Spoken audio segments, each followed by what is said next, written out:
in regards to being told something ahead of time. How does it work? Anticipatory, yes. You can experience it in anticipation.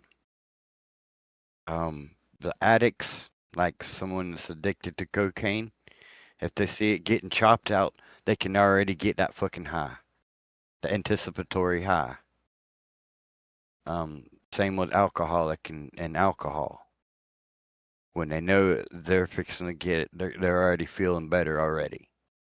It's like the withdrawal effects subside, just knowing that you're going to get it. Yeah, it really is. So I can speak of experience, not on not on those that you mentioned, but yeah, just knowing it. Let's say you've consumed something, knowing that it's going to do something already makes one feel it's happening. Yeah, it's a really weird thing how that works. I don't know exactly what part of the brain kicks in. I think it's part of the subliminal, like I think it's called the sarcoma.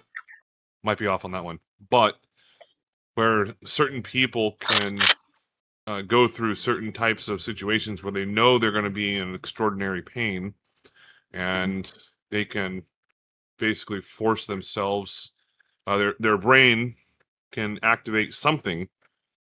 It's like, oh, I'm not going to feel that pain until after it actually happens, in which case, all of a sudden, the pain kicks in. Or medications that don't actually do anything.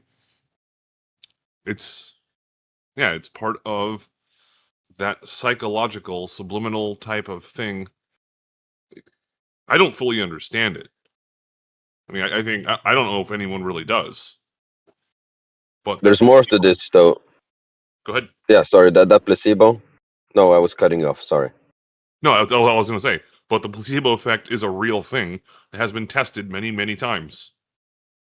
Well, we call it placebo. What the fuck is it actually? I think that rather what you are experiencing is your will.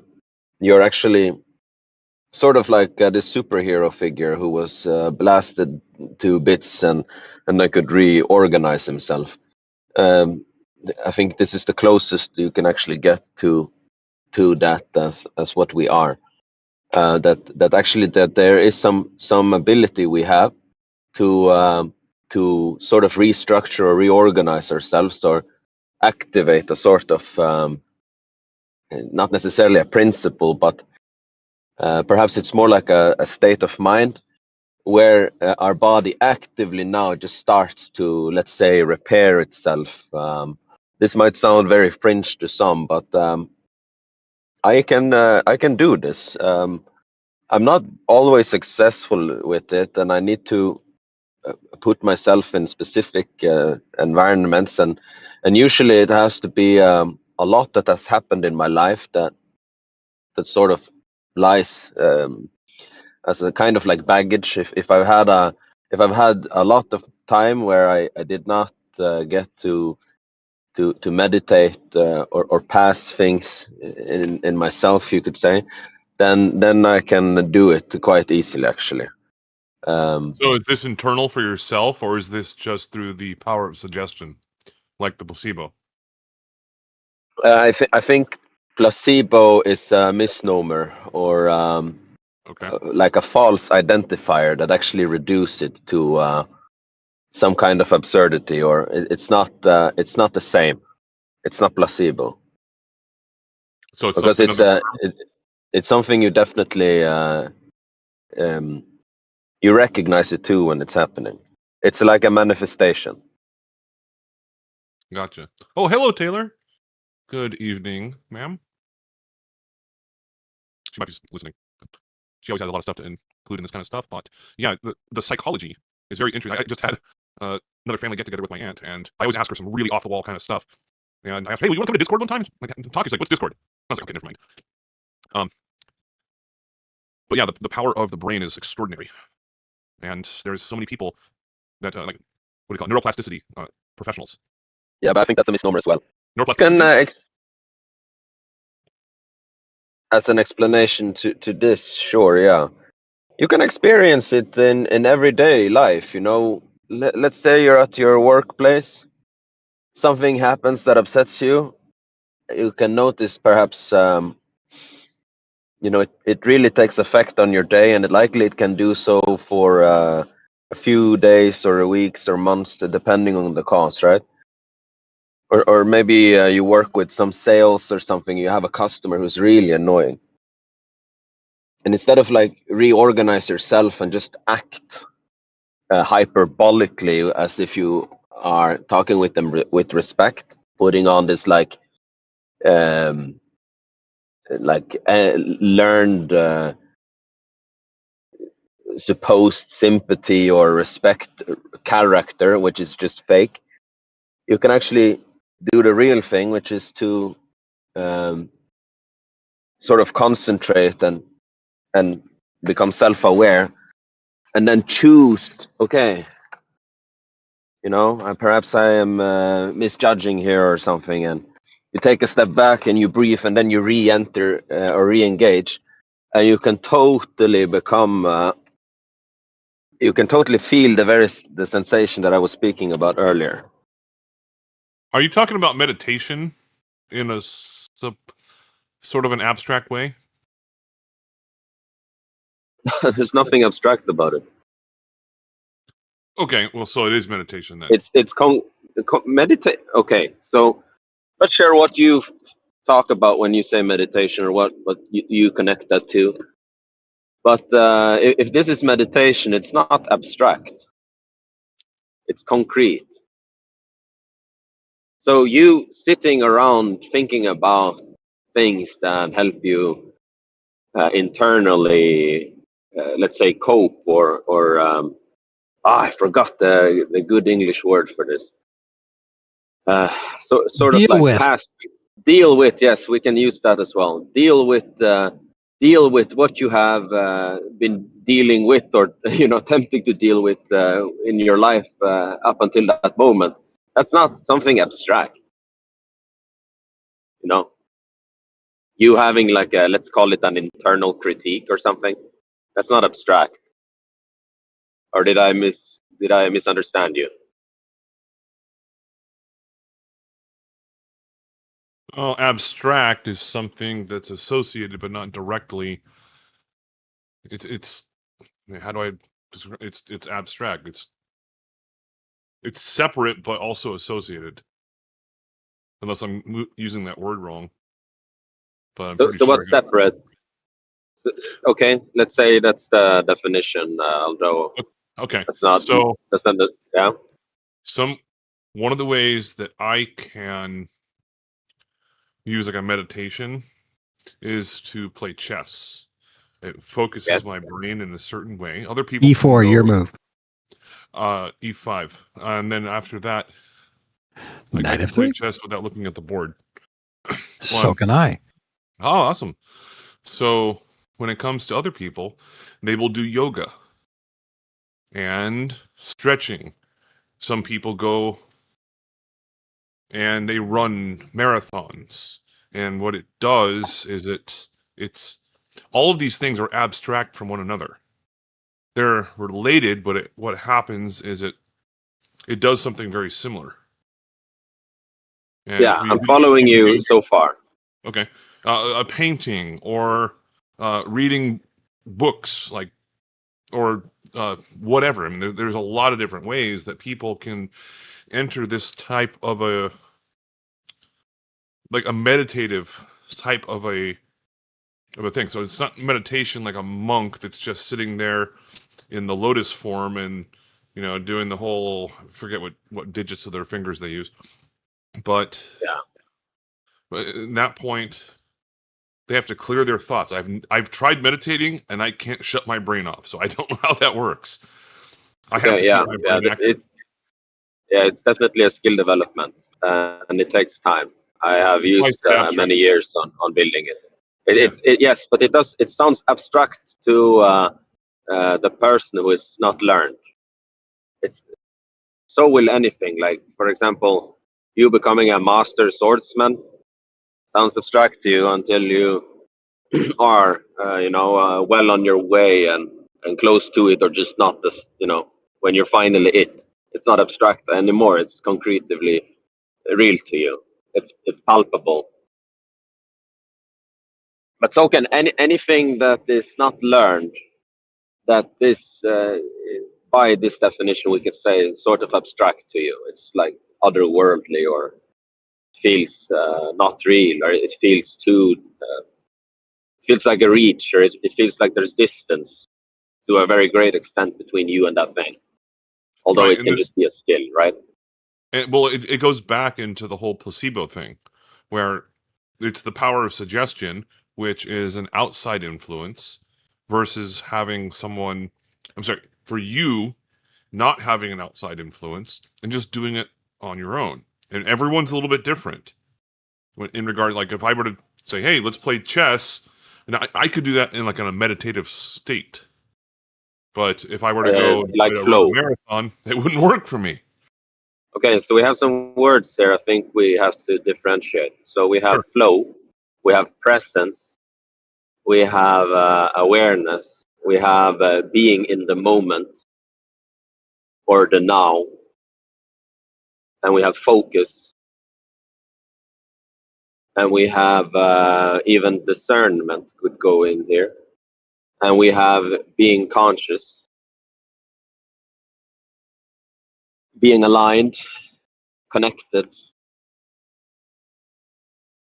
and just present in of itself, being present, present.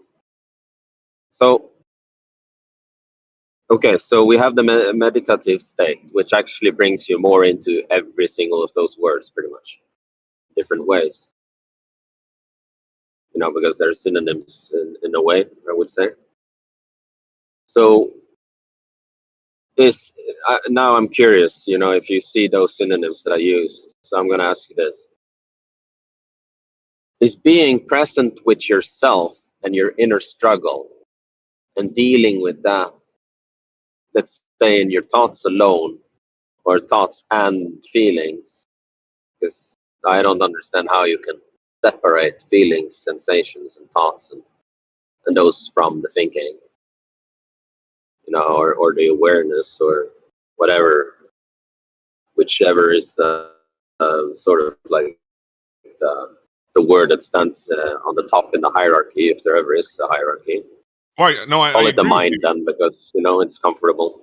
Yeah.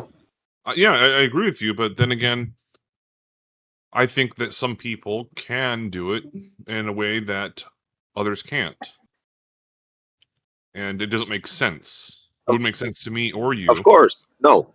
Yeah. It's not. Yes, I do understand that. It's like you have an ability with your body that's sort of untapped potential.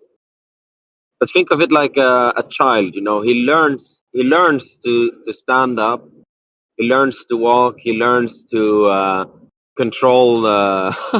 He learns to control where to piss. And he learns to control himself, restraining himself if he needs to go to the toilet and wait and stuff like that. So this is part of all that development, but it comes very further into the process of developing. It's all part of becoming a man or a woman, or just adult. But that development is it's not something that is public knowledge. It's not call it consensus, and it's not part of the pedagogical framework. Although a lot of studies have managed to get to it in a way, and they're still puzzled by how to achieve that. And also it is so that the way that the educational system and the social institutions and the culture currently is being run actually also is an inhibitor to that development. So you have to sort of step outside and really want to work with that out of an intuitive necessity, because of the environment that you're in. It's like, you know, when you're listening to your body and you can sense that you're hungry, or other things that you sense that oftentimes can be overlooked because, well, it can be difficult to listen to the body at times. At least for more than the fewer. Apart from hunger, though, many still feel the hunger, being hungry. But it's a part like that. It's like an intuitive sense that you can go into and build, and now it's not so abstract anymore. And this meditation, as you call it, which I would just call internal, we can call it internal critique, but I don't entirely like that word either. But call it a self-reflection, or that too is the same. But it is something, you have like you look inside and then think about what is going on. Okay, so the reason I sort use of- the word abstract, Yeah. and I hope this makes a little more sense, and then I have to go AFK. Okay. I gotta take a shower and get ready for bed. But if someone is going to be using their mind to concentrate for many different ways of relaxation, concentration, meditation, well, if someone like myself, I can play chess and it actually relaxes me. Yeah. I know it's kind of weird to say. Then other Knight people F3. Go ahead. I answered Knight F3 a while back. Oh, Knight C6. D4. D6. Okay. D takes E5. D takes E. Queen takes queen. Wait, what? Oh, queen. Oh, okay. Queen takes queen. Trading queen. King takes D8. Knight C3. Well, let's not turn this into. It's getting a little distracting at this point, but I can do it. No, I believe you. It's fine. Okay, anyway. Yeah, I can't castle. You can. That's fine. But yeah, when it comes to these different ways of an aspect of other people, like some people will do Tai Chi. They'll do yoga. They'll exercise. They'll read a book. They'll draw or they'll paint. That's why I was saying they're all related, but it's abstract. That's why I was saying that word. Associated, but not directly related. Yeah, I think it's the wrong word. And I don't as much as you do, I guess. It was directly related. Anyways, I heard you saying something about chess. What was that all about? Chess? Is that a game? How did it happen? Where did it come from? Pretty sure I've heard. We know there's a square, there's squares and squares, but where'd all the rules come from? You want to talk about the history, the formation of it? I'm saying it had to move around in order to be, had to be on that Silk Road in order to make the rules. But other things too, like holy books and stuff like that, need to walk around too in order to be something. I don't know. I think it's an interesting, traveled, traditional, almost ancient, right? Very game. ancient. Yeah. Oh yeah. So the only game that I know of, I forget what it's fucking called. It's like a Pebbles game from over in Africa or something like that. Huh. Aside from that, both have been around for over 2,000 years, which is absolutely wild, and I only know that because I recently looked it up because somebody asked me to. it's unknown in regards to how old chess exactly is, but a lot of people, like professional chess players, say that it actually originated sometime in India, and it was a game of royalty. And it used different pieces, different squares, and then it got refined over the years into what it is currently. Grid. yeah, just grids themselves, man. They got the whole like the the Mason check system, you know what I mean, with the ciphers and stuff like that. Yeah, yeah. Magic squares, and you have to know the key or the password. Those Punnett squares, you can kind of predict biology or seeds and stuff? There's a lot of relationships to everything. Those damn squares, man. Depends on They're how helpful. deep you want to go, bro. I mean, I don't know. if you're interested. I think maybe I've already gone too deep into the squares concept. Okay. I'm back out of the squares. All Yeah. these squares make a circle. All Tiptoe. these squares make a circle.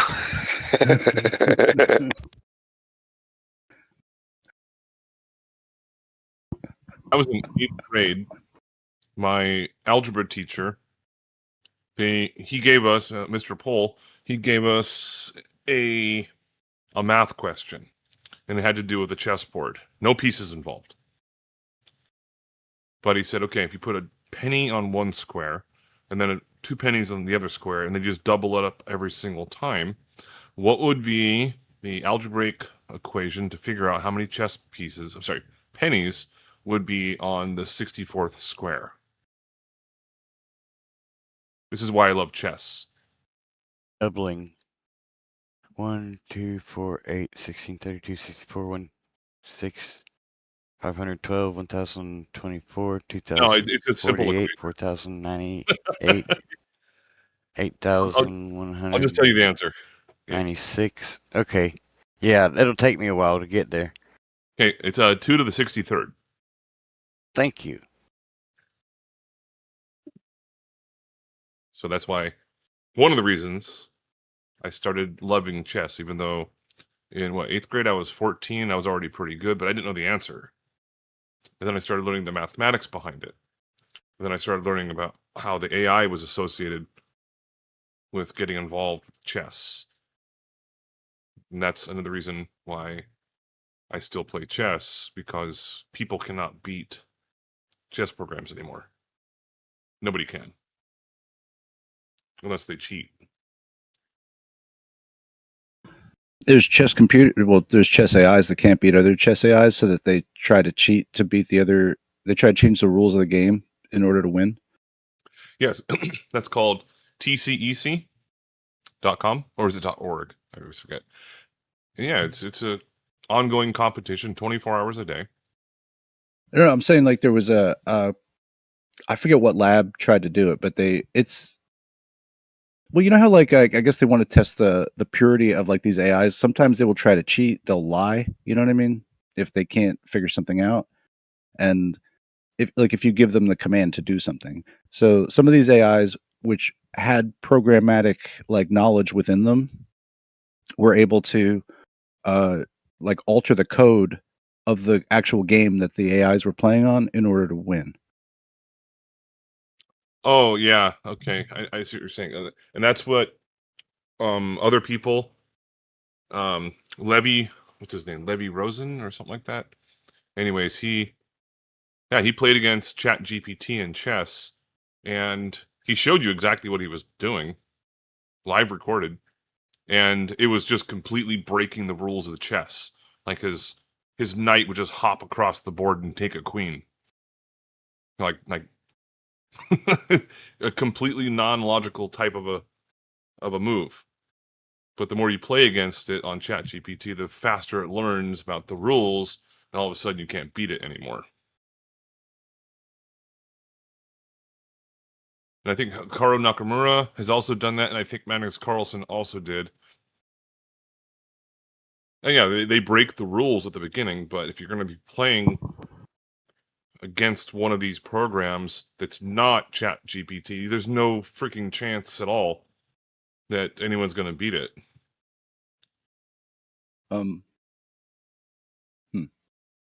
Maybe. Well, I can just show you the website, or you just go to the. I mean, no, just people can't beat it. Yeah, they can't, because it just those programs are up in the 3,600, 3,700 rating. That's playing against them, each other. There's no cheating in that. They have to use the rules, but it's computer programmers and chess engineers and stuff like that are like, oh, can you program the best chess computer? It's like, well, yeah. So they all compete against each other, and it's an ongoing 24-hour-a-day competition.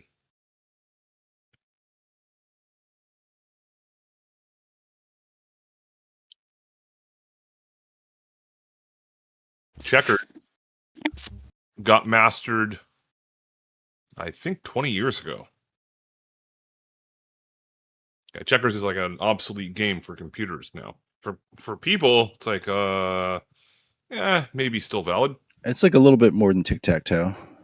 Yeah, but for You guys chess, know the third oldest game? Connect 4. It's actually, well, I don't know about Connect 4, but it's it used to be called tables. It's called backgammon now. I've never played backgammon. From my experience, very fun game. But I just recently learned, because I looked up how old chess, checkers, and the African game with the marbles. I can't remember. It starts with an M off the top of my head. I looked all those up to see how old they were. Checkers is the youngest one out of all of them. Top 3 would be chess, the marble game, and backgammon or tables, which I did not know was called tables until I looked it up. And it's very interesting. You ever heard of cribbage? Oh, yeah. It's a little bit like backgammon, but with pegs. Right. Well, I find it interesting that all of these games, maybe not so much the marble game, because I don't know too much about it. I never learned how to play it. But as far as chess and backgammon is concerned, all these games are games of war, games of conquest. It's like Risk before Risk, D&D before D&D, you know? Nice. I like that. That's pretty.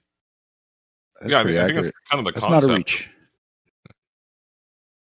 And that's where, as I had said previously, that the earliest version of chess is known to come from India, where it was still squares, like a grid, but the pieces were different, they moved differently, and there's no known date. But they say it's between 2,000 and 3,000 years old. Allegedly, we have no idea. And also because chess cannot be mastered even with the smartest supercomputers and AI of today. It just can't be mastered. There's 40 to 60 Betty Whites in its duration of longevity. That's amazing. That's so many Betty Whites. Holy shit. 40 to 60 Betty Whites. That's a lot. Fun unit of measurement. I do. 100. She is. They all are. There was a Betty White before her, and a Betty White before her. The lineage, which I cannot pronounce right now. Oh my goodness! Well, if you enjoy like chess and math, look up something called the Shannon number. It's actually a guy. It's not a woman. Is it Claude Shannon number? No, different Shannon. Yeah, you can look that up, and I don't know how he came up with it necessarily, but he said in a particular amount of moves in chess, whether they're logical or illogical, is irrelevant. He took a lot of acid, I think. Claude Shannon. Claude Shannon, I think he invented the idea of like circuit boards, and I think he also created something like the machine that closes itself. Like you turn it on, a hand comes out of it, and it turns itself off, and then it puts itself away. The useless machine. I think Claude Shannon made that too. I have no idea. All right, I gotta take a shower. I'll be AFK for a bit. I'm not a Claude Shannon expert. I never read a book on Claude Shannon. All right, have a good shower there. Oh, and I said Shannon, not 4chan, just in case you misheard me. Who thought you said that? I thought, well, maybe I misheard you.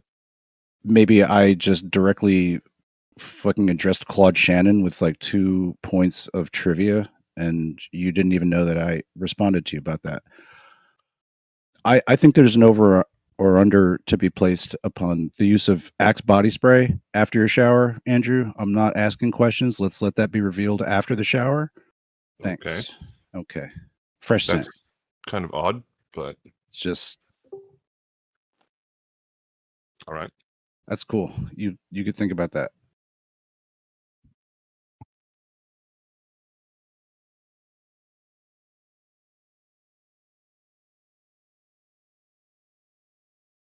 And that was a good departure. I sometimes just like hang up if I have to take a shower.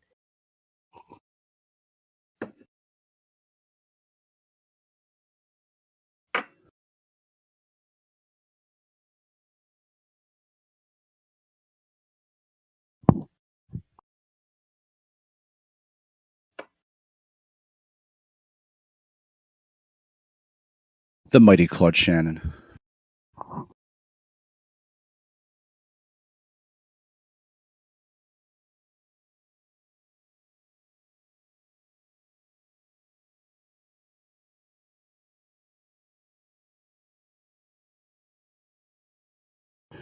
You know who else got a good name? Buckminster Fuller. That dude, what a name, huh? Like you could legit say like his real name would be Buck. That's cool. But Buckminster? Man. That's some old school. That's some old school.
Paging anybody.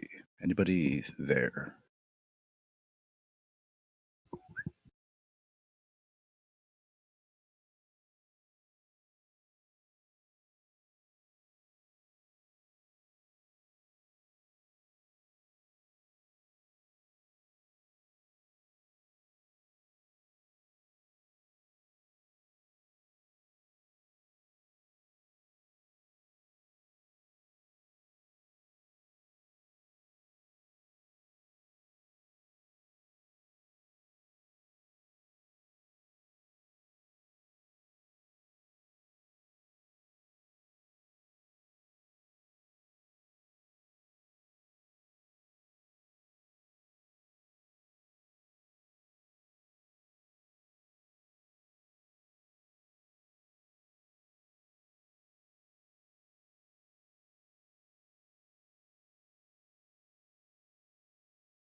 It's cool. We got all these nice cameras and stuff. The P900 and all that. I'm pretty sure that like no humans actually calculated those lenses out. Anything more than like a 3-element lens is like non-human calculable. Like it will take years, literally like a team of people years to be able to calculate out all the refraction in a lens. So pretty much anything, I don't know, like after maybe early 60s is computer designed. Which means like there's a very fragile link of people who actually understand how light is working through all this stuff at the highest level.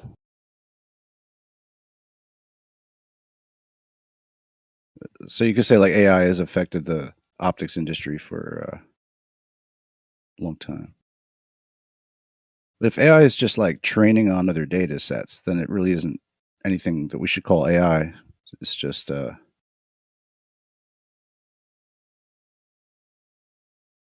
blanket heading. Most of the applications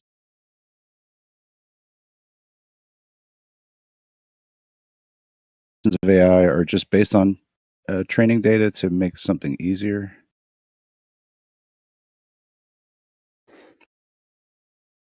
Machine accessible.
Yeah, it's really like the AI is like a more like a virtual, like a real virtual processor. I know there's like something already called virtual processors.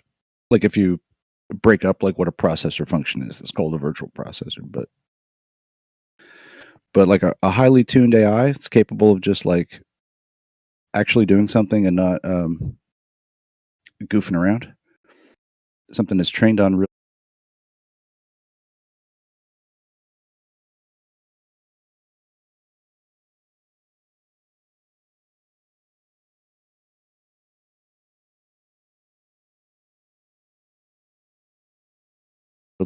data. This is more like just an extension processor, like in virtual memory. That's kind of more what this is really all about. Not AI. There's no intelligence. It's just like advanced machine learning. That's really where we're at.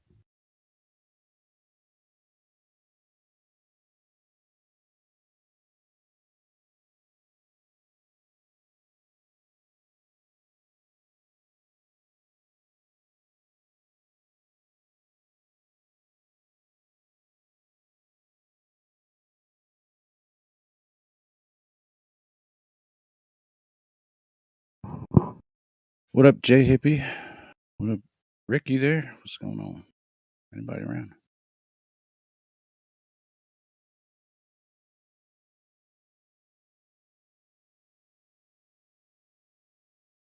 You mentioned the P900. Isn't there a new like P1100 out now? Like there's a new one. Has anyone gotten that one and taken any shots with it? I don't know. I haven't. I'm sure. Yeah, I'm sure people have. I think it's like a little bit fewer in features. Some say than the P1000. in some ways like nerfed. Oh, really? Well, it has like a newer digital zoom. It's got like a little bit of an extra boost on the, but it's like on the digital zoom side. I wonder what that does, if it's any good. Yeah, I've been like, I guess, contemplating this whole problem of like focal distance and like background inflation. Basically, when as the more zoom you put into it, the higher millimeter magnification is on the lens, and then therefore the background is going to magnify greater than in IRL. You know, so I think we really want something like a 50 millimeter standard lens, which I think probably is about what you would use on like a probably what you use at surveying. I think it's a 50 millimeter, and then we would want like a zillion megapixel lens to be able to like digitally crop in after, so we would have zero deformation out of it. Ideally, you know, on a good day, you'd have zero deformation, and just all the megapixels. You could just have all the detail. You can zoom into it. So I think you would have no background changes, no foreground to background, like size deformation.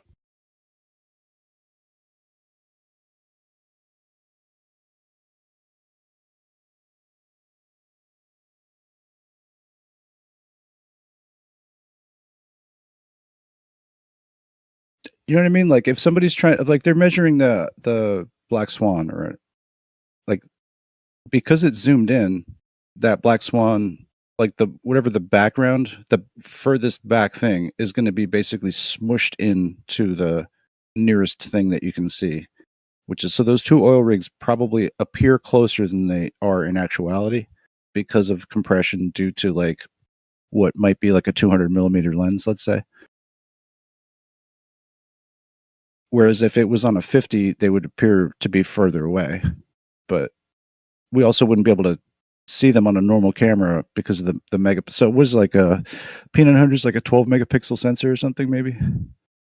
So we would need something like, we want like a 12K image basically on a 50 millimeter lens, and then we want to crop the shit out of it, and it'll all be accurate, and then we could like upscale it. Everything should be geometrically like in the same scale, but we come up with scaling problems in lenses, you know, as far as like the foreground could crash into you if you're like low, if you're like right at the water level and you're like zooming in, like there's a foreground gonna kind of crash into it. You know what I mean? Like different sorts of problems like that happen, and then we just have photographic stuff to look at afterwards and make an argument about it. But I think we're foregoing all of the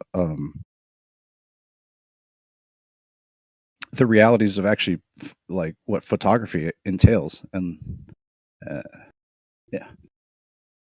Have you seen those like $50,000 cameras? Or there was we were looking into some of these one night where there were like crazy level of megapixels, and be interesting to see what that would look like for some of these long distance. Yeah, if we could like rent a Hasselblad like 100 megapixel, and then put a normal lens on there with zero, like a 50 millimeter lens, or we could even probably strap on like a surveying lens to it if we wanted to, like a optical from that or transit.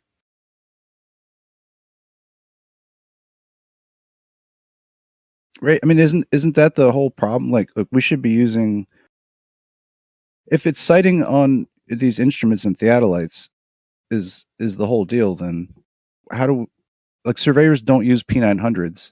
You know what I mean? Like we're at an impasse with like being able to compare knowledge here. So if we could strap a surveying optical onto a camera, then we would have like a legit argument. I mean, maybe I'm wrong, but maybe I'm right. That could be interesting, but yeah, there's a lot of factors that come into the long distance.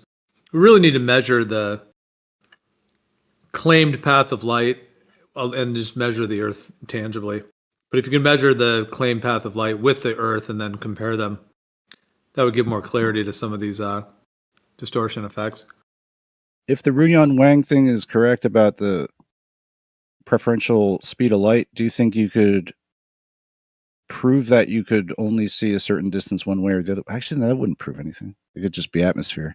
Man. So it's like this whole thing is so fraught with problems to like try to actually come up with a clear cut understanding, man. That's what gets me. Yeah, I think the size of the Earth and some of these factors is kind of how they were able to pull off the deception in the first place. Like it takes a lot to really like prove it, to shift the whole paradigm of the world, but that's because it's like it costs a lot of money to do all the tests we really need to do. So they kind of know that, and they figure they have the upper hand with the money side, and so. But the tables could turn on them. They've gotten away with this for so long. Is it just going to be forever that they're going to get away with it, or is something going to shift at some point, you know?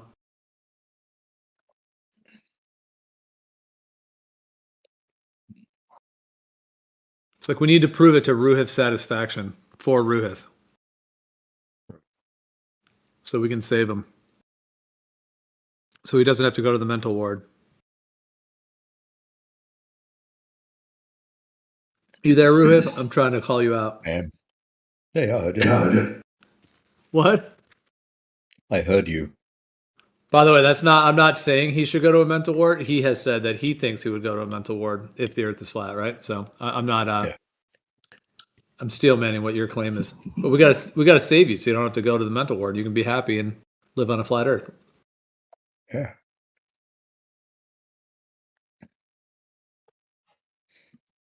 All you'd have to do is just figure out where you were wrong.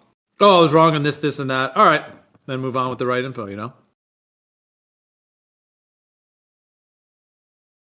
Oh man.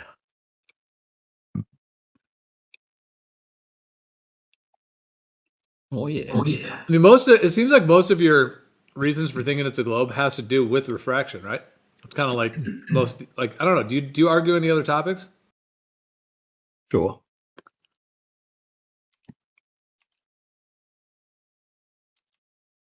Like, you don't do much on the motion, do you?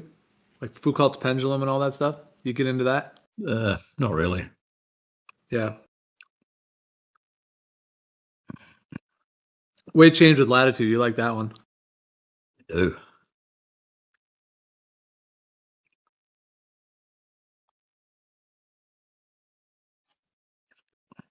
Jack.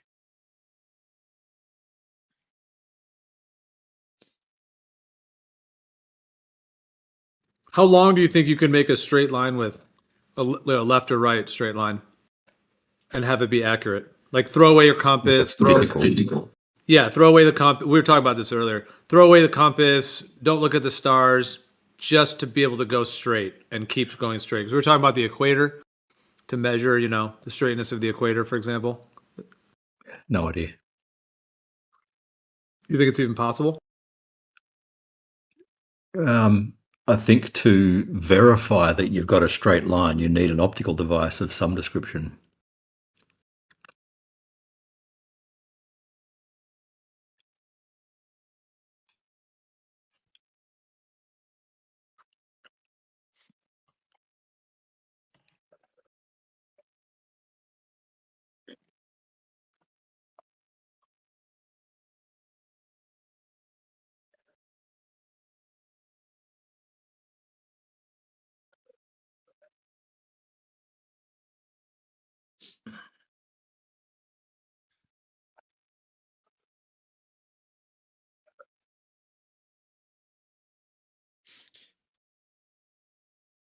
But the idea of like from 1492, we've got globes, and then from a different perspective, some globers think that like it goes all the way back to like before ancient Greece. Those are two very different standards of like belief, I think.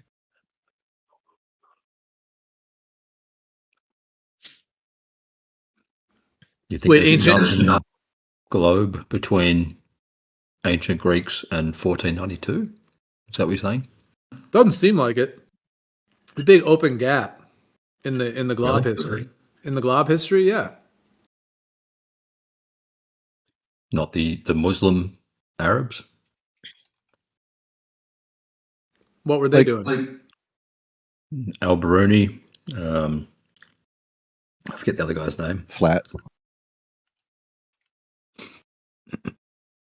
You keep trying to recruit Alberoni into your Glob cult, but like, all I'm saying is like, it's like it could have been artifacted, basically, like a scientific conjecture that later like could be backwardly conjectured, retro convergent sort of storylines, narratives could have been crafted to satisfy the intellectual curiosity of the time. And also, we know that there are certain unknown unknowns, certain known unknowns, and certain dependencies upon like agencies for information. So within that, there's a lot of limitations as far as like objective knowledge and truth, universal, perception of data sets. Like we don't have that, I guess. So it's I have no idea what you just said. You don't. I'm just saying, like the historical records. Is that the? You could have cooked it up at some point, and then just like used all of this other historical data to sort of backwardly track it, and then sort of create a narrative.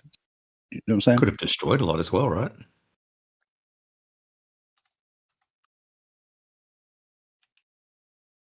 Yeah, and inserted some sure narratives. I mean, dude, in the year 421, some think that they cut out years and that the whole time thing is, but that even leaving all that aside, ideas that there was a reset or that they took out 1,000 years and all this stuff.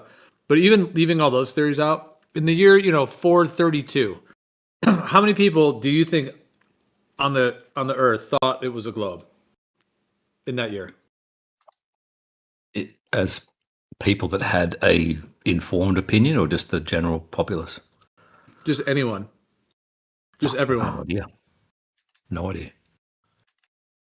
So just a very small handful of quote unquote informed is how you would say it, informed people, and the math, and everyone else didn't believe this at all. I would say the vast majority had no idea and didn't care. All right, so that already implies that there's like an elite that were in the know that could control the narrative. Even going off what you're saying, I'm not saying I agree with it, but yeah, if you want to call them elite, I'd call them the learned, I guess.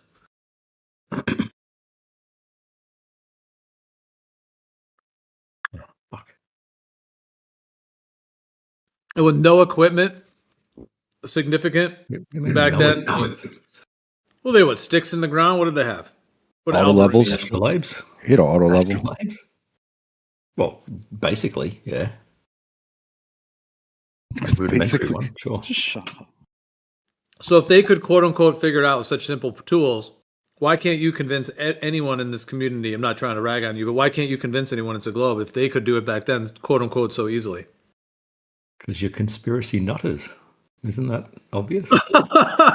Oh, you're just going for straight disparaging, gaslighting ad homs.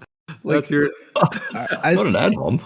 As if you, I mean, the reason. Why do you think people of the ancient world would have been more rational than just the general public? I mean, like they're believing in all kinds of things, probably, man. It's a good question. Well, they did believe in all sorts of stupid shit. And yet, with some string sticks and some stones and a well or whatever, they're rocking out, proving the ball. Is that what it is? Sure.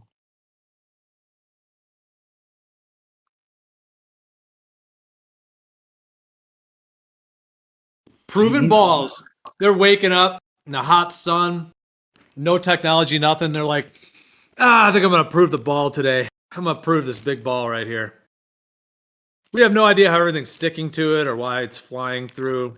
Or no, it's just stationary. It's what they thought back then. Yeah, just this big ball we're all stuck to. Just yawning in the morning, drinking the morning coffee. I'm ready to prove a big ball. Like, bear in mind, they already know how to navigate by following stars and stuff. They have their ways, right? Like, they already know how to move around. Boy. So they didn't like, we don't, it's not necessary antecedent to navigation and human civilization to have a ball, right? Don't need To that. navigate accurately, it is. Were No, they I've always doing said international yes. transit then? No. Yeah, I think celestial navigation, they would have figured out like day one on the Earth. You know that movie, what it's called, Day One or whatever? They would have figured out in day one that it was a globe because celestial navigation would have already revealed it very early on. It wouldn't have had to be a thing that like these ancient Greeks, this Greco-Roman, like every human was absolutely clueless. Even though they were celestially navigating, no one could figure it out until, these propped up dudes from, Aristotle saw a boat over a curve, Eratosthenes, all of these like kind of different systems of kind of royalty and the elite back then. And we're in this Greco-Roman kind of rule now, this like Babylonian Greco-Romanian situation. But anyways, it wasn't until those guys that came along and blew everyone's noggins, even, out of the water. They were actually on a globe, even though they had no tools or technology any different than, what many people have access to now. It's quite a fish story. Okay. Celestial navigation back in the day was very rudimentary. All right. To do a 3-star fix requires a globe.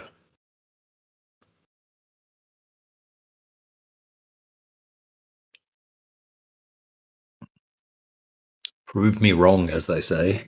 Or that the sky is curved or something. Okay, then do it with flat Earth geometry.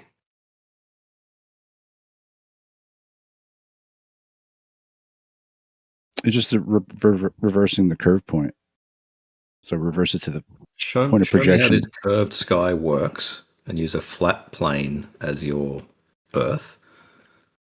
I think wouldn't it just be a result of distance between those points and your GP? Wouldn't it be that? How about instead of just going, it's this easy, instead of going, this is easy, how about actually do it? That's pretty cool, Roo. Yeah, it would be cool. It'd be very, very cool. And you'd get 10 grand US. Wouldn't that be cool?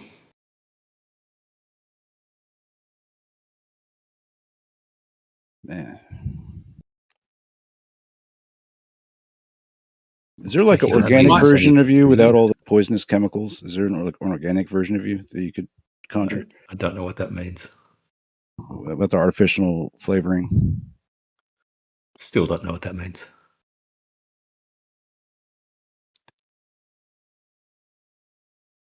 Three, four. I think you weaken your point by bringing in MC Toon's money scams involved, but that's your choice. Okay. It wouldn't be a scam if you could do it. I wouldn't call it a scam either. Why would anyone care about MC Toon's like sociopathic channel though if they were doing something to help humanity? Okay, that's an ad hom, right? That is an ad hom. No, it's not. He's in fact in place of an argument. He is in fact sociopathic. It's a commentary on his factual presentation to the world that he does. It's an excuse not to address the substance of the challenge that you guys cannot do celestial navigation on a flat Earth. That's an attack on the person instead of addressing the argument. Literally an ad hom. No, because it's not in replacement of any argument. It's commentary that you brought in MC Toon's money scamming adventures into a conversation involved with celestial navigation and so on. It's just simple commentary. That's not my response in the argument.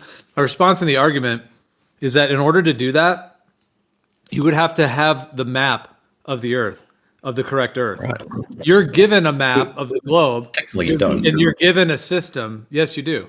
So what I would need to do that, if you have a whole crew and a team, you go out, take angles to stars, measure distances, create your GPs, circles of equal altitude, do more GPs, more circles of equal altitude, more, and you plot them all out on a map, and now you have the map. And then somebody says, hey, give me a 3-star fix, as long as it's within the region you map. Now you have what you need, because you know where you actually are on the Earth with your map, and the positions to the angles to the stars, and you can then pinpoint your location and present the map. So what MC Toon, since you brought him in, what he's asking someone to do is something that would cost way more than his piddly $10,000 to actually do. So anybody funding this would not care at all about his 10K because they would already have a lot more money to actually do what would be needed to do this independently. That his 10,000 would just be, chicken scraps compared to what would we go through this every time. It costs you 0 to work out the GPs of every star. We already have that. Yeah, there's the Celestial Almanac that's claimed that. That's fine. But I'm just talking about having the actual correct layout of the planar Earth that you so desperately want more information on. Yeah. You don't actually need the map, right? If I just give you the lat long, you don't necessarily have to plot continents anywhere.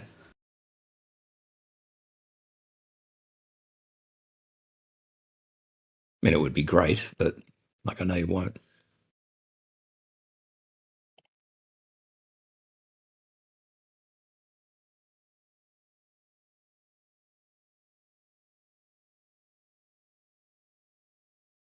Oh, yeah, boy.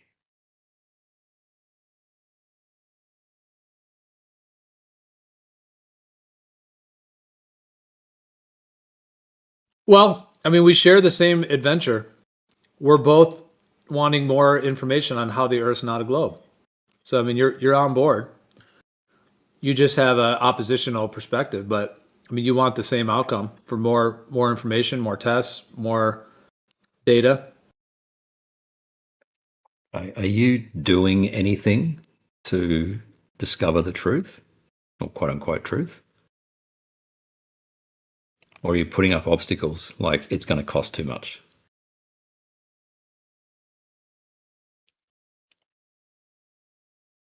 It's not an obstacle. It's just a fact of what's needed. We have the GPs of every star at every time. You can verify this. It just matches Stellarium.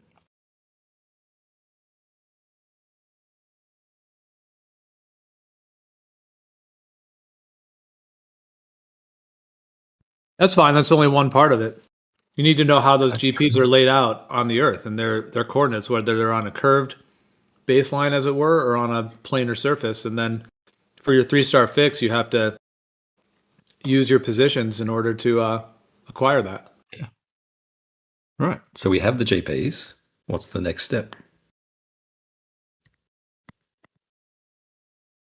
Well, you ultimately need to know the distance between those GPs independently, not just what's given to you by Papa Government Globe. The distance between you and the GP, yeah. Do we agree that's 60 nautical miles per degree?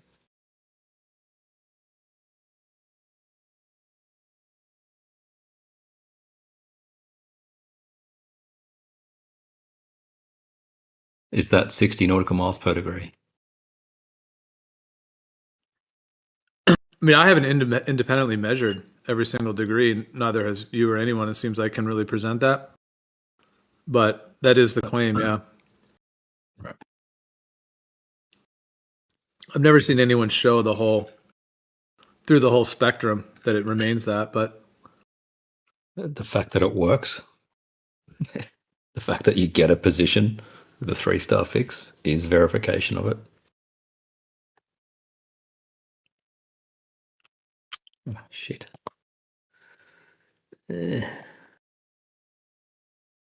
If you thought that was the case, and if MC Tooney thought that was the case, why is he desperately trying to pay people $10,000 to get the thing that he doesn't think is true? It shows that you can't do it. But he shows that he's desperately trying to pay someone 10 grand to give him his answers. So it's not coming from a position that he has some that he's found the truth. It's a position that he's desperately trying to pay people to get the truth for him. He knows that it's not possible.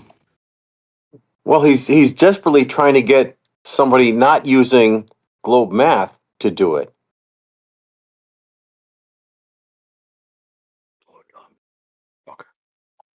Okay, because he questions that the Earth's a globe. He's not sure it works out. That's why he's doing it. No, he's sure. No, we're sure it works out with the Globe math, but we're looking for the flat Earth solution.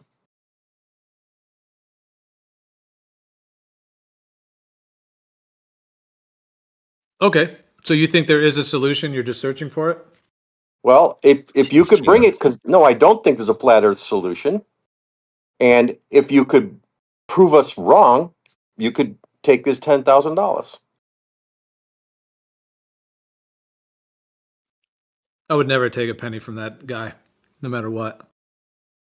I thought that globe Earth maths has to start with a flat level surface to start your measurements. You thought wrong. Thanks, Carlos.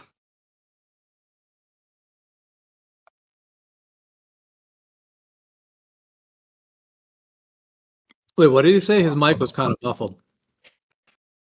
It was an Oakley level argument. Oh, speaking of Oakley, he chopped up one of my you need a flat videos. baseline for that globe Earth measurement, man. Right. Oakley chopped up one of my videos, like obviously deceptively, and posted it yesterday. He must be pretty desperate for engagement, I think.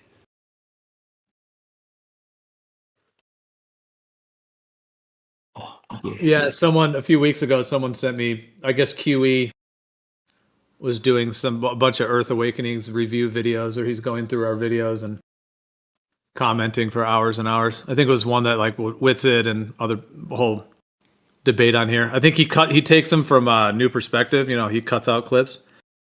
I don't know if QE's done any additional ones, but that was the last. But aren't they like, they're not buddies anymore, Nathan and QE? Oh, they've had a big falling out. Quite the falling out. So who's still on Oakley's panel? Like what? That's a good question. I think Cosentino, the dude that fixed Oakley's computer, I think. I don't know. I have to check. It's not going well. Well, who all broke up? So Nathan wants to write a book, right? He wants a flat Earth book, and he just delegated it to Adam Meakin and QE to actually write it. Like Nathan would just sit there live streaming, talking and playing Fortnite, and then Meakin and QE would sort of write the substance of the book. And then because they've done all the work, Meakin and QE said to Oakley, "Oh, we want authorship and a share of the profits," which is fair enough. And Oakley said no. And the other guy said, "Well, we're not going to give you the Word document of the book." So it's pretty funny. It was a Word document that they made based on Oakley talking? Yep. That's what I understand, at least. Huh.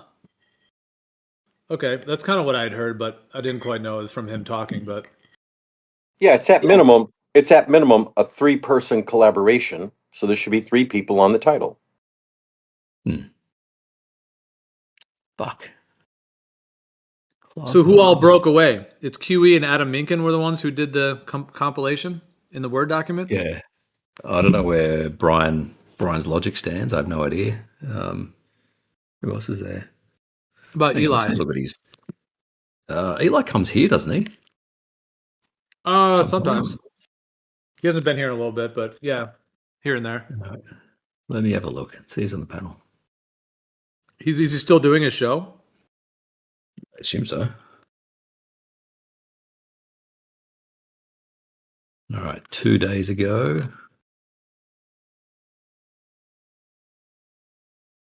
We have. Dude, if they hadn't banned all the Globers, they might still have like a debate channel. Oh yeah, I mean, when you say banned, it's like if he wasn't such a cunt. Yes.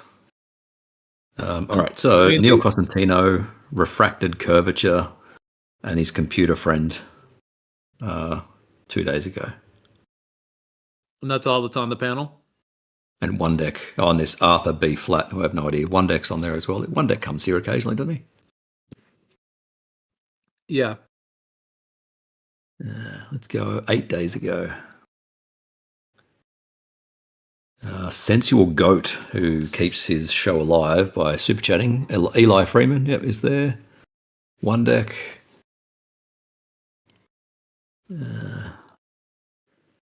Oh, he's name dropped Reg Rhetoric and got 800 views.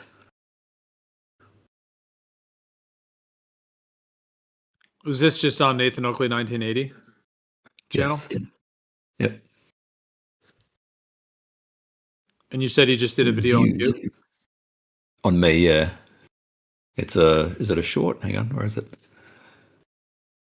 It's in the video section. Roohif explains measuring Earth flat with elevation. And he's just chopped up a video of mine. Roohif, that's pretty funny. Yeah.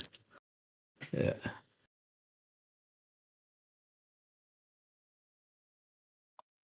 Jeez, his view count's not going all that well, I have to say.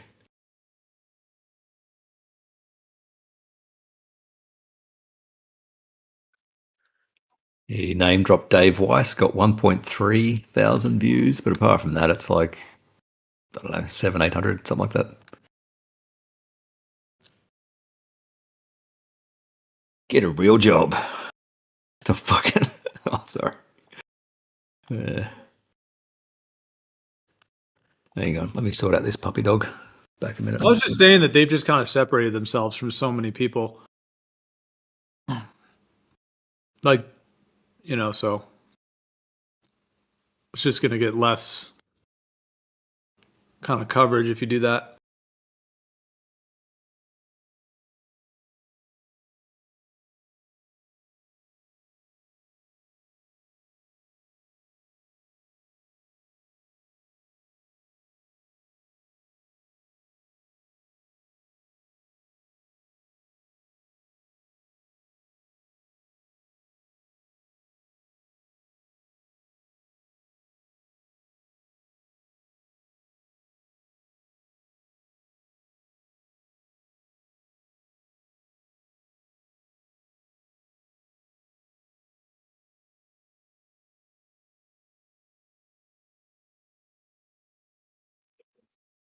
I've returned. Oh, lordy.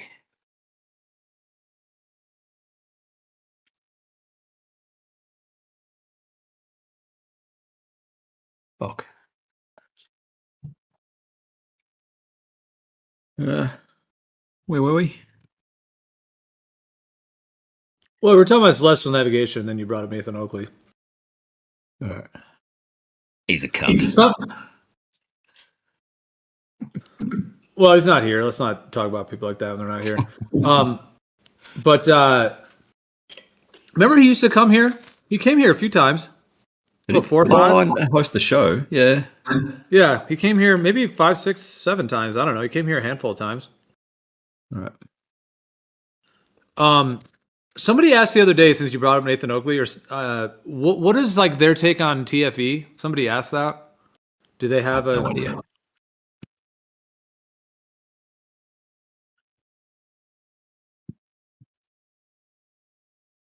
I don't think whether I've seen anything from Brian's logic on it. I mean, there's kind of 3 categories. Logic. Yes. People either Brian's think. Logic. Sorry, you said something about shadows being wrong as if it's faked. Oh, I think I saw that. That was like kind of close after TFE happened, though, right? He came out with that. I think so. Yeah. Yeah, I'd have to refresh my memory what it was. It was something really simple that he was misinterpreting, but do you remember what it was? I'd have to. No. Where is it? I just remember seeing it and being like, oh, that's kind of a nothing. Like in terms of 9 months ago about the shadows. So yeah, just after TV. I mean, there's 3 kind of camps that people fall into, I guess. It's like, you know, that that there is a 24-hour sun there, or they think that those guys who went faked it, or they think that those guys got tricked, or maybe they're just on the fence and don't have a conclusion. So I guess kind of 4 categories. Or it's a prediction of a globe. It's not. It's a consequence of a celestial sphere, but not of a globe Earth.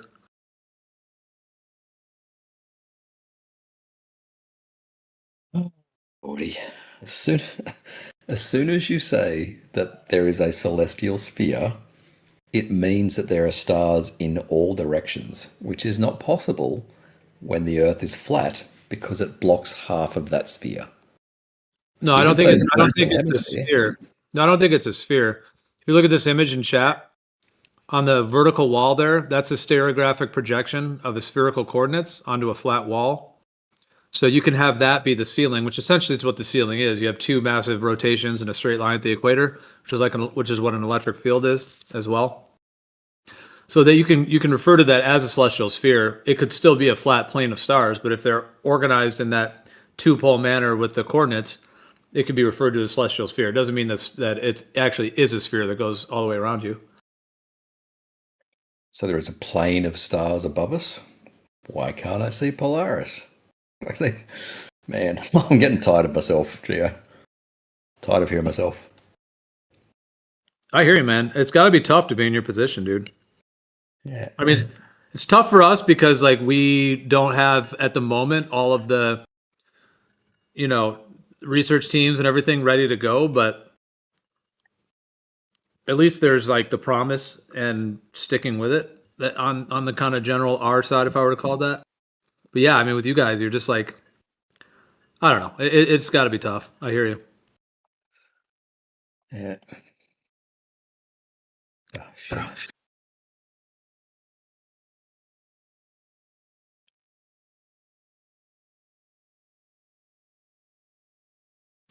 Like you think all the evidence is there and the mainstream story is the Globe thing, but then like you kind of can't give up the quest, you can't just be like, all right, I did it. It is, found my conclusion, moving on, so it's like you kind of still like have a ticket to the show.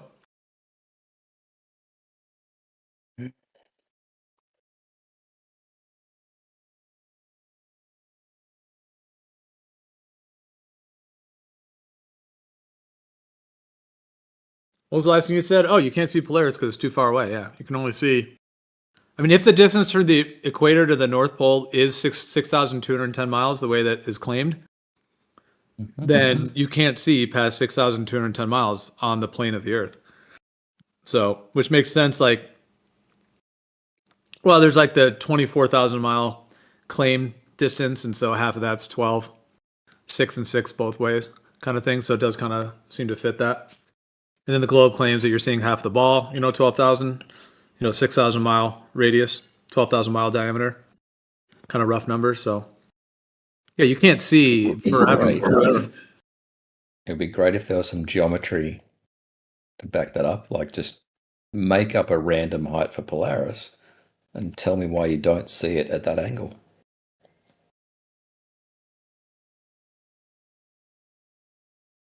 Like let's say it's 6,000 miles high and I'm, I don't know, 15 or not 15, probably 12 or 13,000 miles away. Why doesn't it appear at 20 degrees?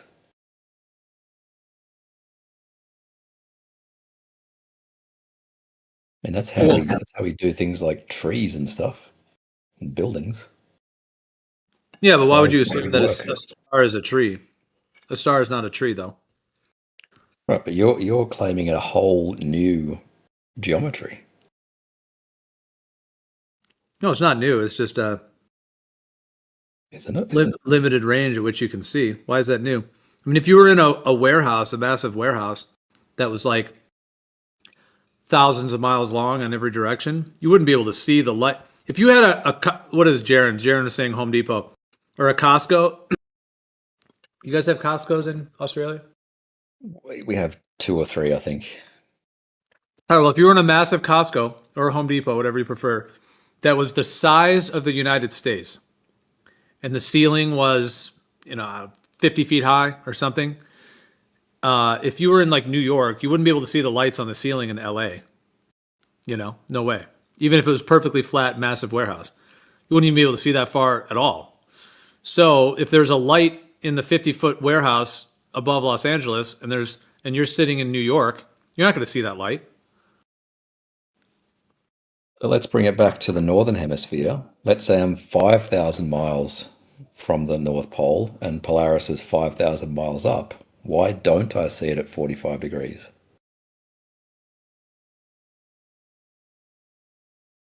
Well, you're assuming that it's just like a light fixture that's at a particular distance. I mean, that gets into like what the stars are. Like, what even are they? Okay, they're lights in the sky. Does that mean I'll see it at 5 degrees or 45 degrees?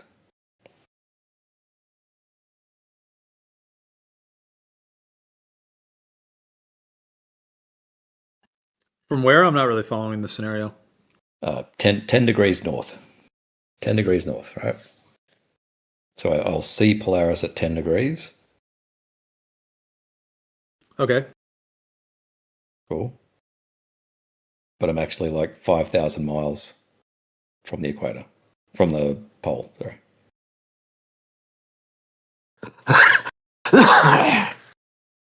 Excuse you, Shubil.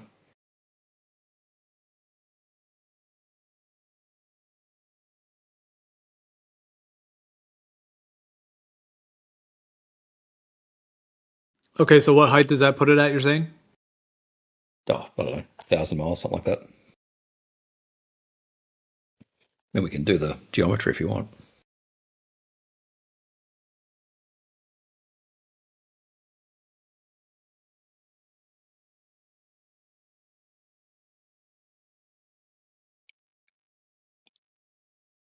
We have geometry that works. You guys don't.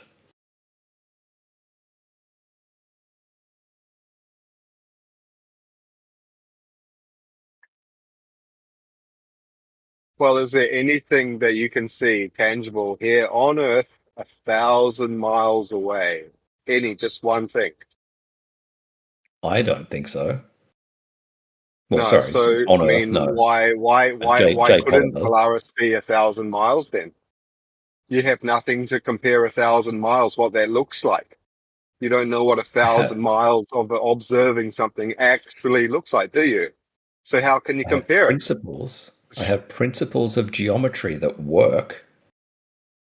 You guys must be claiming some other geometry that is just without basis.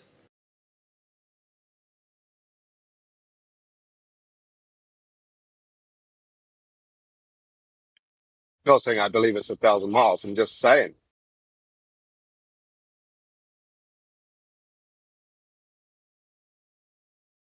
Are you in New Zealand, Carlos? Or are you somewhere in Asia? Yeah.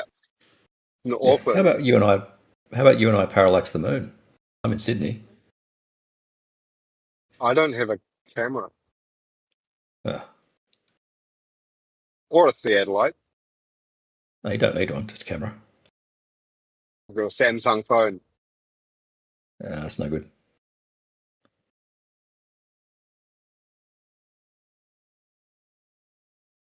Oh, what's the maximum focal length on that? Like optical focal length?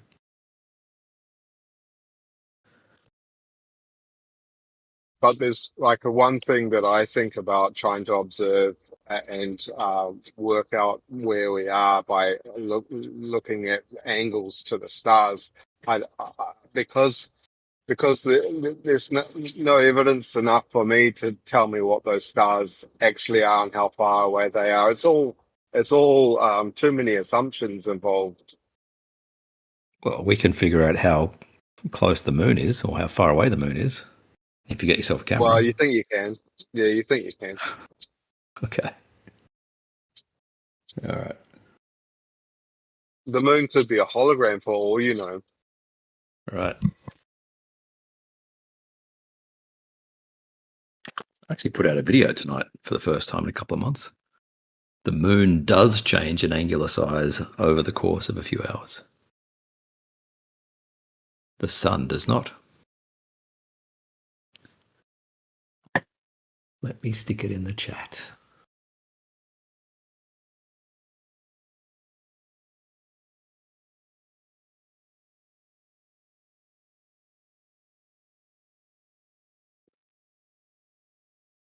There you go. In the chat. And why do you think the moon has the ability to, have its angular size change and the sun doesn't? Because the moon is much closer than the sun. Oh, so it's kind of like a parallax, kind of a relative scenario. When we rotate, right? Let's say the moon's on the horizon. When we rotate, we get a few thousand kilometers closer to the moon, which is significant when the moon's close.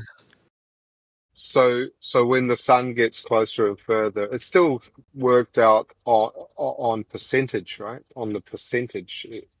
Would Sure. the distance between the Earth and the sun at any extreme difference be no more or less percentage than the difference of the Earth and the Moon relationship? No, the sun does not change in angular size during the day, because the amount that we rotate towards it, is the maximum of the radius, so 6,000 kilometers. Right, that's nothing compared to 150 million kilometers. But if we get 6,000 kilometers closer to the moon, well, apparently it's enough to change the seasons, isn't it? Being closer? How long have you been a flat earther for? How long have you been a flat earther for and you don't understand seasons? No, he's talking about the tilt. My whole life. He's talking about, when you tilt away from, you're talking about the angular size change. I think he's talking about the tilt. The tilt, exactly. The tilt. Okay. That's different to a change in distance. I'm talking about a change in distance because we're rotating. We get closer, significantly closer to the moon just by rotating. That's what you think. Well, it matches reality, Carlos, so it is what I think, yes. Doesn't stellarium give the angular size? That you know what the moon is, though. If you're assuming you know what the moon is, then and you think it's a solid rock floating up there above us, then you could be right. But I don't think it's a solid piece of rock floating above my head. Okay, it blocks the light. It reflects light from the sun. Sounds very solid to me.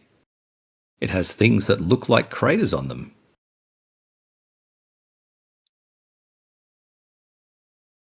It doesn't have specular highlights, the way that it's evenly lit, the amount of the inverse square law, a bunch of other parts break down with that theory, though. The inverse square law is for point sources here. I have a lot of questions about the moon, but it's more like the density,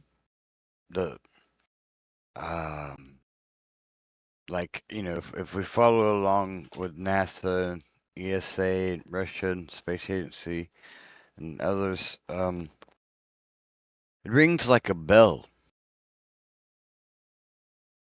as if the density is not there like it is here. I have no idea what you're talking about. Oh, when they dropped, that's still just like confirming that it's a solid thing that you can go and land on, though, which I don't think is the case. Right. They said they went there and landed on it, but they also, when they released, I forgot what it was, when it hit the surface of the moon, it resonated like a bell for quite a while, and then they dropped a heavier, I forgot what it was, but anyway, it blew their mind. They didn't know what the hell. It was like, this doesn't make any sense. Yeah, it was just showing that it doesn't have a It was showing that it doesn't have a molten core, where the seismic waves reverberated for a short period of time, but indicating that it does not have a molten core. Yeah, I mean, the Earth resonates as well, but differently, not like that. And the origin of how it came to be, not to mention the situation for it to be 400. Is it though? Is it 400? I don't know. That's just what I was taught. 400 by who? By flat times earther, right? the size and 400 times the distance. Okay, but the moon from our perspective. That's how we get the moon eclipses, right? Yeah, the moon has an elliptical orbit, and the Earth has an elliptical orbit. Right, so that ratio varies by quite a lot. So it's got to be just right to get the total eclipse or total. It's not just right. We get annular eclipses as well. Well, yeah. I mean, I've been in what was called the direct path. I saw the what's it called? Total something. And then when you see what's called the corona, the crown. Yep. Cool. But then other times I've seen partial because I wasn't in the path. You know, I'm talking about an annular eclipse where the moon is too far away to entirely block the sun. Right, so it's not 400 by 400. No, it deviates. It's not a fixed constant. Right. That was the problem with Newton's. Well, one of them. Never mind. Right.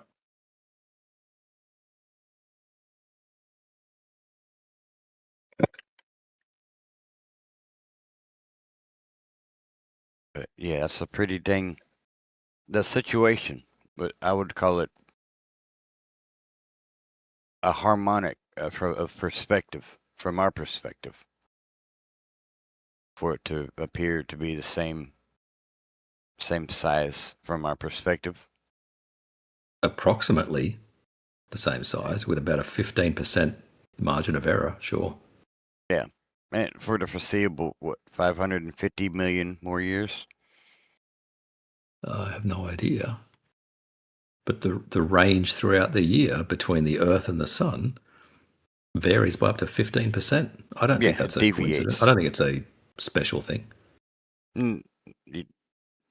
What's not a special thing? What? This 400-400 ratio. Oh, given that it no, varies that's just by what 15%. was taught to me in school. That's right. Cool.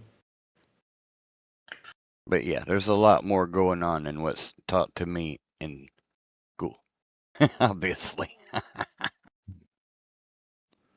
Roohif, did you compare your angular size of the moon with what Stellarium says? Because Stellarium gives angular size of the sun and moon.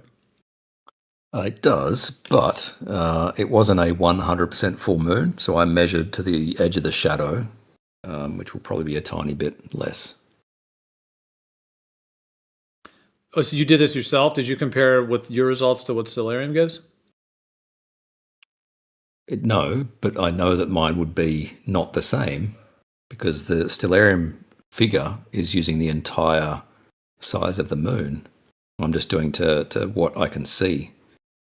It was like 98% illuminated, something like that. So I'll be close, but I won't be the same.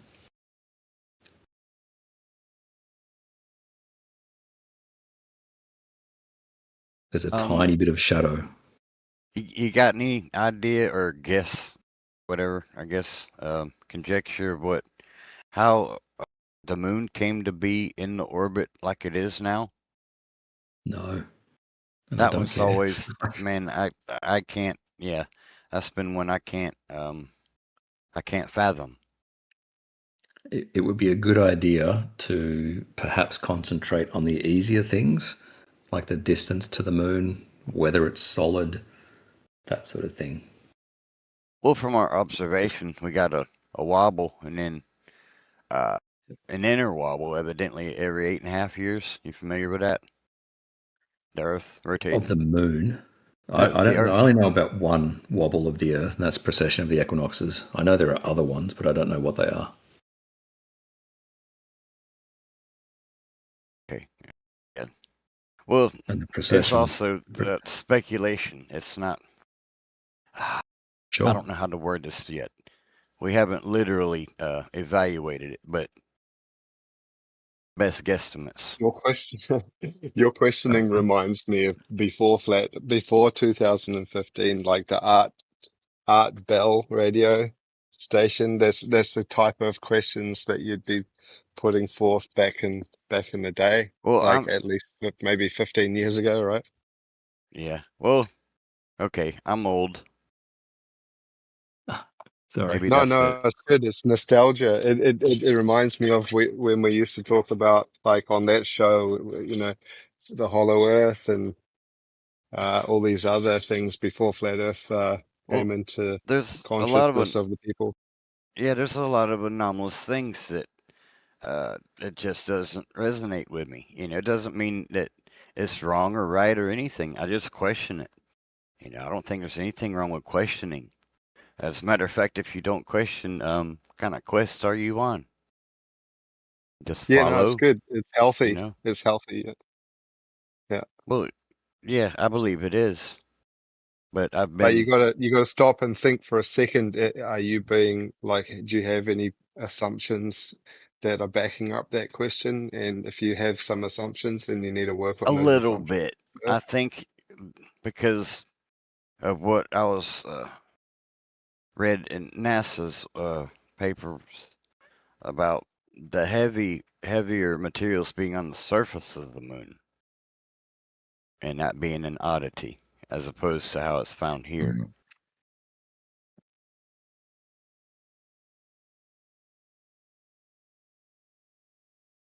I thought it was really cool when Jaren just changed the speed of the moon buggy footage, and it just looked like it was just driving around on Earth. Just looked like it. That's how it would look if it was just like driving around on the ground here on Earth. Just change the speed, just speed it up a bit. Get yourself a camera. Because I'm trying to find someone to parallax the moon with.